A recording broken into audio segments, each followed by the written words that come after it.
प्रेम विवाह की एक नैतिक कहानी। परिचय। प्रेम विवाह सिर्फ दो दिलों का मिलन नहीं है, बल्कि यह एक ऐसा सफर होता है जिसमें सामाजिक और पारिवारिक मूल्यों का गहरा महत्व होता है। यह कहानी सच्चे प्यार, त्याग और परिवार के बीच सामंजस्य की शक्ति को दर्शाती है। कहानी की शुरुआत। यह कहानी अर्पित और जाह्नवी की है, जो एक छोटे शहर के रहने वाले थे। दोनों अलग अलग परिवारों से थे, पर उनकी मुलाकात एक शादी समारोह में हुई। अर्पित शांत स्वभाव का था, जबकि जाह्नवी आत्मनिर्भर और खुले विचारों वाली थी। जैसे जैसे वे एक दूसरे को जानते गए, उनके दिलों में प्यार पनपने लगा। संघर्ष। हालांकि उनके प्यार में सबसे बड़ा अवरोध परिवार की अपेक्षाएं थी।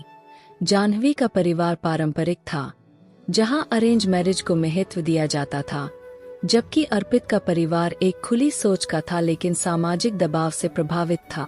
दोनों के परिवारों में इस संबंध को स्वीकार करने में झिझक थी। नैतिक संघर्ष। अर्पित और जाह्नवी ने निर्णय लिया कि वे अपने परिवारों को साथ लेकर चलेंगे, क्योंकि वे जानते थे कि शादी केवल दो व्यक्तियों का नहीं, बल्कि दो परिवारों का भी मिलन है। कई मुश्किलों और विरोधों का सामना करने के बावजूद दोनों ने प्रेम और धैर्य से काम लिए। परिवार का समर्पण। धीरे धीरे दोनों परिवारों को यह समझ में आया कि सच्चा प्रेम किसी भी सामाजिक बंधन से परे होता है। परिवारों ने अपने पूर्वाग्रहों को त्याग कर बच्चों के निर्णय का सम्मान किया। उनकी खुशी में परिवार की खुशी होने का एहसास हुए। परिणीति।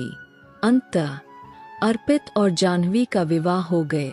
यह शादी प्रेम और परिवार के संतुलन की प्रतीक बन गई, जहां दोनों ने अपने मूल्यों और परंपराओं को साथ लेकर जीवन की नई शुरुआत की। नैतिकता।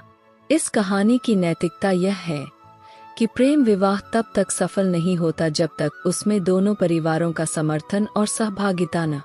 यह केवल व्यक्तिगत स्वार्थ की बात नहीं होती, बल्कि पूरे परिवार के सामंजस्य और समाज के संतुलन का प्रतीक भी होता है। जब प्यार में धैर्य और परिवार में समर्पण होता है, तब समाज में सच्चे मूल्यों की स्थापना होती है।